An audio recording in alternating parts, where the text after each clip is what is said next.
Hello Stampers! Thank you for joining me today. I am going to show you how to make this cute little project.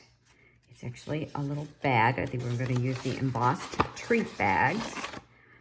I'm decorating it with this, but I have lots of techniques to share with you today. We're going to do some dry embossing. We're going to do some stamping and die cutting. We're going to use some ribbon. I'm also going to show you how to use the color lifter with watercolor pencils. And I don't know that you can see this. These are the Pearlized Enamel Basics.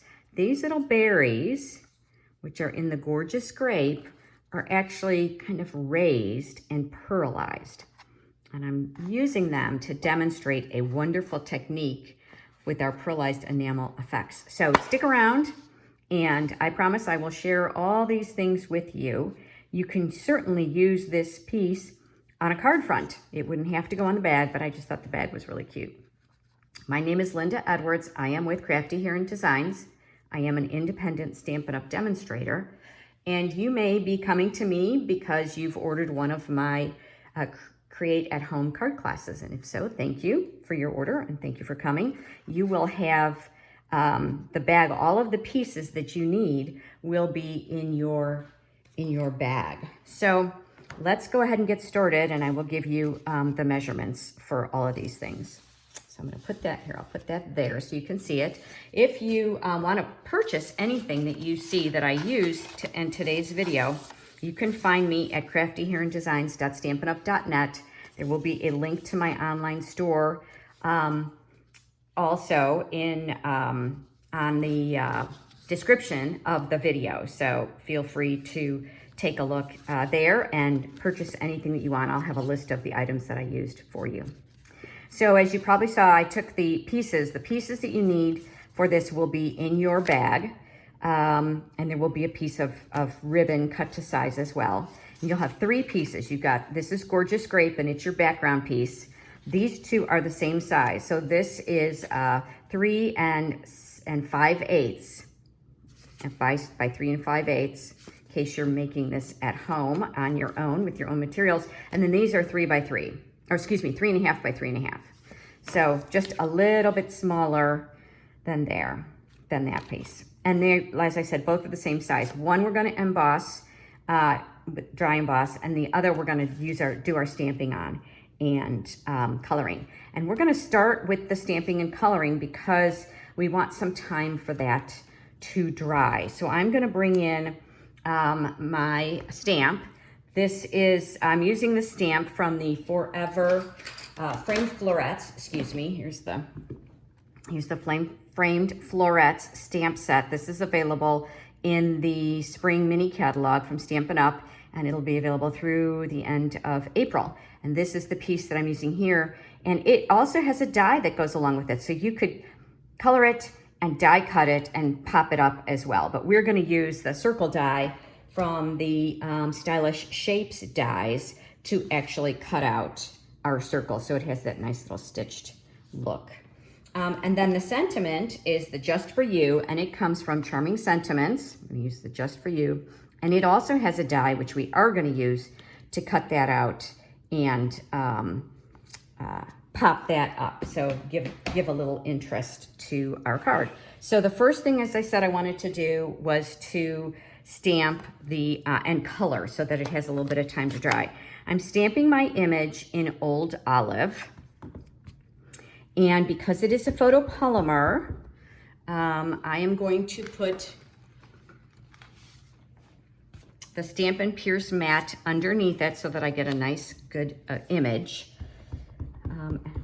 And this just needs to kind of be in the center of the page because we are going to cut it out with a circle die. So there you go. There's our image. I'm going to set that aside and let it dry a minute. And I'm going to go ahead and bring in just a piece of scrap white. As you can see, this one's already been used. We had class yesterday afternoon. We made these cards in class, and thought I'd bring this video to you so that you could make it as well. And I'm just going to stamp that. There you go. Now that is with Gorgeous Grape. to coordinate with the gorgeous grape, that background color. So let's see, let's set that aside. And let's go ahead. We will die cut that shortly. I'll do all the die cutting at one time. So that's it for the stamping. So let's go ahead and get to the coloring. So today I'm going to use watercolor pencils. Our watercolor pencils come in, we have actually 2 different packages of watercolor pencils. These are the 2 packages, Assortment 1 and Assortment 2. I'm actually using Gorgeous Grape, which is from Assortment 2. And Assortment 1 has Daffodil Delight and Old Olive in it. Certainly if you don't have them, there are other colors that you can use if you want to only get one of them. You can use whatever colors you want for this project. So normally with watercolor pencils, you go ahead and color on watercolor paper. That gives you the best result, is watercolor paper. But sometimes the color or the texture of the watercolor paper just isn't quite what you want. So that's why I'm going to show you how to use the color lifter today. So I am coloring, as you can see, I'm coloring in the purple, but I'm not going all the way to the edge. I'm trying to get it nice and dark.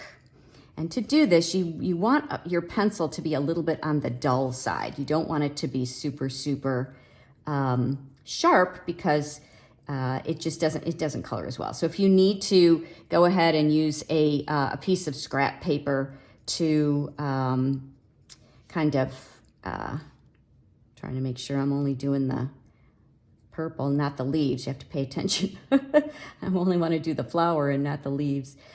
So you can use your scrap paper to kind of, here, let me show you. I'll have to bring this in here.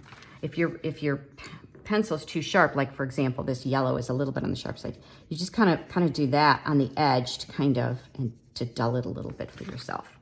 Okay, so as you saw, I'm only kind of doing the edges here. All right, and now I'm going to bring in, this is the Stampin Blend Color Lifter, and I'm going to actually bring that in, and I'm going to use the small tip, and I'm actually dragging, as you can see how I get a nice blend, and then I'm dragging the color out to the edges so that I get a nice graded image that gives it kind of a watercolor effect. And I want to have just a little bit of kind of lighter, barely any color on the tips of the flowers. And you can go over multiple times if you're not getting enough color. You can come back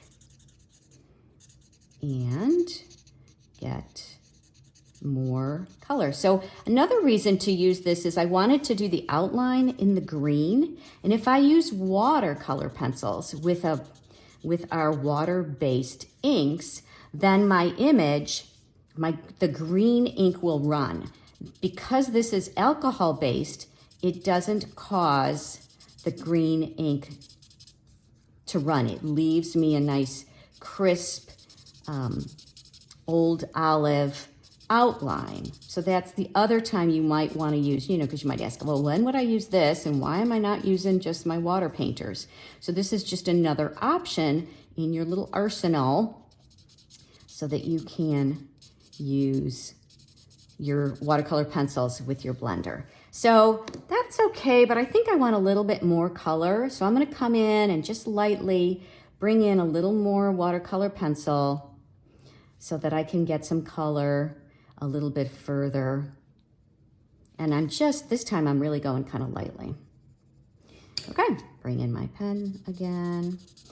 And you can use the other side, but this is kind of a small image, so I thought I would stick with the more pointy end. You do have to be really careful when you use the brush tip, because the brush is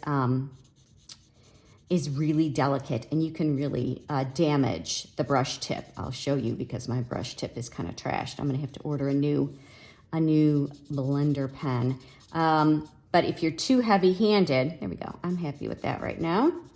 So you can see that. Let me show you that a little bit closer. You see how you get that color is kind of just feathered out. It's a really pretty look. So let me go ahead. I'm going to do the yellow, but I'm not going to use the blender for the yellow. Well, I will, but I'm not going to blend it. I'm going to just kind of smooth it out a little bit. So the centers, I'm just going to come in and just kind of smooth it. I'm not worrying about gradations because it's too, there's just not a lot of size there. There's no room to really get a gradation. You just wouldn't even see it. So now I'm coming in with my green. This is actually the Granny Apple Green. I'm sorry, I told you I was using, well, the outline is the Old Olive, but the pencil is actually Granny Apple Green. So I have a two-tone effect. And I'm filling in the entire part of these smaller leaves, again, because you're just not really gonna you're not gonna notice a difference. So I'm just gonna leave those fully colored. But as you can see here, I left some white around the edges of that one. And I'm gonna bring my color lifter in again. I'm gonna just smooth out the watercolor pencil. You know, pencils leave kind of striations, you know. This just smooths it out so it's kind of a little bit more uniform look. So this is a great way if you have watercolor pencils and you don't have all the blends. It's a nice way. Just start with the color lifter, and you can use your water pencils to add some color. Or if you don't have all the blends, you know, you can use some of the watercolors. So now I'm kind of just coloring and taking this lighter green to the edge, and it gives me a two-tone effect. There we go. See, that was really fast, wasn't it? Isn't that pretty? So again, I could take this and die cut the whole image, but I'm just gonna use it with the circle die. So, as I showed you, I was gonna show you this. So this brush tip, I don't know if you can see it, it's just kind of all kind of frayed at the end because it was just you pressed too hard. You really need to use it on an angle so that you get a really, so it doesn't fray on you. It would work for a bigger project, but I didn't want to use it on this small project because it just wouldn't work. Okay, so let's see, I've got that. So let's go ahead and do some die cutting. I'm gonna bring in the die cutting machine, set this aside. I will emboss first, so I have my my other piece of white, and then I will do the die cutting. So I'm going to use my mini machine because it's just easier to, it fits better in the camera, and because I am using the my embossing folders are small. They're the narrow ones. This is the Let's Celebrate. It comes as a set of 2, and it has a happy birthday and it has a congratulations. So you can choose which one you want to use. I'm going to go ahead and use the happy birthday, and it's got multiple languages of happy birthday. You really won't see a lot of it, so you'll really just get the effect of having some words. You really can't tell because most of the images are covered by the circle of the flower. But so as you can see, what I'm doing is I'm lining this up. My square is a little bit larger than the embossing folder, but it's going to be okay. And I want it to be straight because it is letters. I do want to I'm trying to get it so that it's like the same distance from the top and the bottom. There we go. Okay, and now for our sandwich. So our die cutting plate says plate 1, this is for die cutting. Plate 3 tells you embossing folders, and this is a standard embossing folder. So you know we have standard and we have 3D embossing folders. So plate 3 and plate 1 tells me right here, that's what I'm going to use. So here's plate 1, that's my base plate. I'm going to put this one through, and you see it just fits perfectly, and put one on top of it. So I'm staggering these a little bit. I'll bring that out so you can see a little bit better. I'm staggering the plates. So this small embossing buddy, not embossing buddy, the small embossing machine, those plates need to be staggered a little bit in order for the plates to go through. And there we go. All right, so see how that forms kind of an E with the two ends and the narrow one? That's what you want with your, when you're using the smaller embossing machine. So there we go. So just some fun images. So I'm gonna put that aside. And now we'll go ahead and die cut our image, our two images. So I can put that plate aside. And I'm gonna use this with the circle die. So I am going to just center that image. I do want to leave a little bit room up here on the left because that's where I'm going to put my sentiment. So I'm kind of, you can see where I've got these two edges close to the circle. Oh, and I just realized I forgot to put that plate down. So my plate has started to warp, if you can see that. That'll happen. It's probably time to go ahead and get some new plates for this little guy. They don't last forever. They are, I guess, what we would consider consumables. So, but I've gotten a lot of use. I've had this for a long time, so it's well worth it. And again, I'm staggering the plates as they go through so that I get a nice clean image. And it's got that stitching around it, which is really, really pretty. And then the last thing we need to do is the Just For You. And this one can be a little tricky to get lined up perfectly. You have to make sure you've got the die correct. I might use a little tape. Let's see how if this is gonna hold. Sometimes I'll put a little bit of washi tape on there. We'll see. I'm gonna watch it. And I can see through it to see, it looks like it didn't move. Well, the truth will be the outcome, right? We'll see how well I did it, or whether I should have used tape. Oh, no, it worked. Look at that. All right. I'm gonna set that aside and we will assemble our card. Don't leave yet because I do have one other thing that I wanna show you to get those dark purple berries on that image, but I need to put the card together first because the berries are gonna take a little time to dry. So you either put them on now and then don't assemble your card until the end, or what I'm gonna do is I'm gonna assemble it all and then put those berries on. So first thing, I'm just putting that embossed piece over the purple. Now I'm gonna bring in my ribbon. And this is the natural finish ribbon. I feel like it gives a really nice contrast to this card. Lots of white in there. And then this gives this just natural effect that I just really love. And I like the thickness of it too. So I'm actually using a glue dot. I like to attach ribbons with glue dots. I feel like that's the best way for them to attach. So I'm just gonna bring that over, attach that glue dot. So I say, glue dot doesn't wanna come off. I'm gonna attach it there. And then cut my ribbon. Set that aside.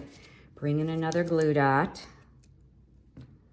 on this side.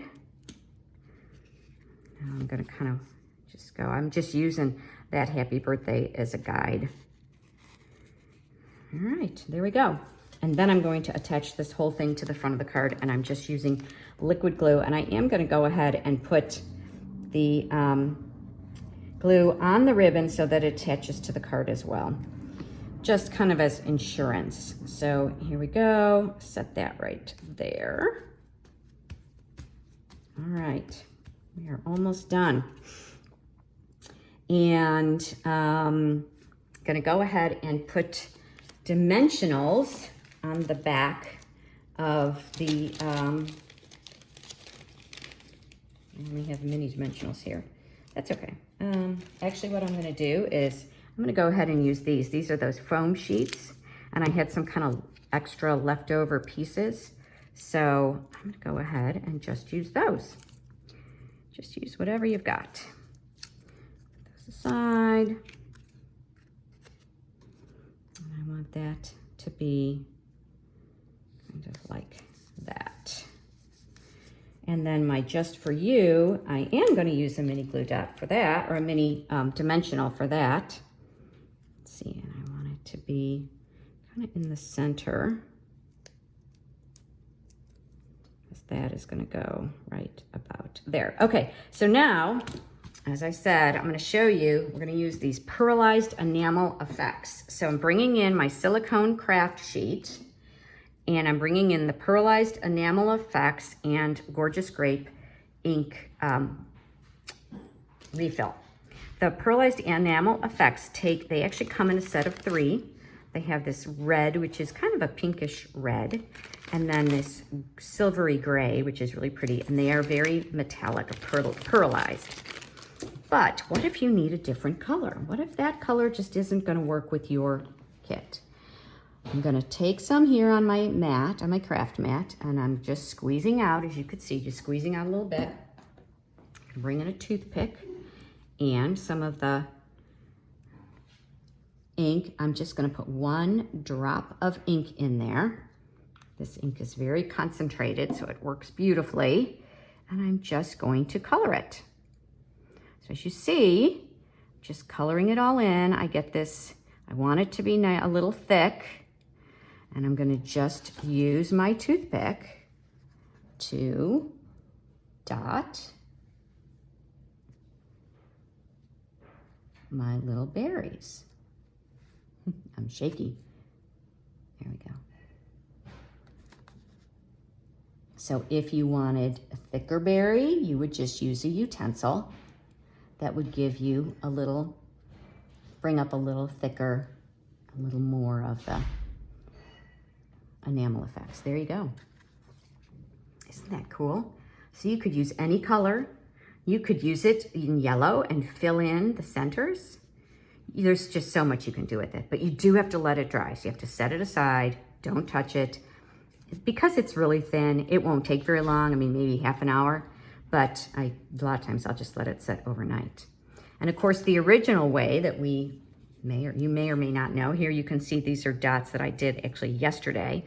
But typically what we think of is you just go ahead and make a dot and make another and another. And you can either do it directly on your paper, or you can do it on your silicone craft sheet, let it dry, and then you'd use a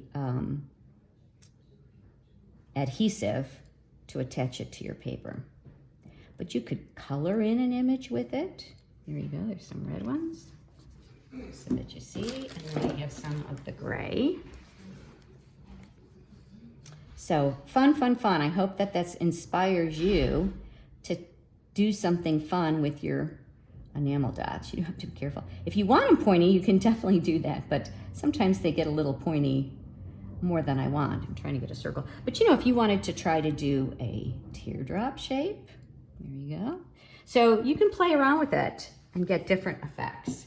And then, like I said, these are dry. Now that they're dry, I can use my take your pick tool to pick them up. And just, you know, I'd put a dab of glue on, you know, whatever surface I wanted to put them on. Say I wanted to do there, I would put a little dab of glue, and then I would just put that right on there. So I hope that that has inspired you to unleash some of your own inner creativity. If you like what you see, follow me, give me a thumbs up, and subscribe to my YouTube channel or Facebook page so that you'll get notification whenever I put out a new video. And I try to do a video a week. Some weeks are better than others, but I also have several other videos already on my YouTube page. I try to really show you not only a different kind of a card, but also a technique, something new that you might not have known before. So again, thanks for joining me. My name is Linda Edwards. I am with Crafty Heron Designs. You can find me on all the socials at Crafty Heron Designs. Bye for now.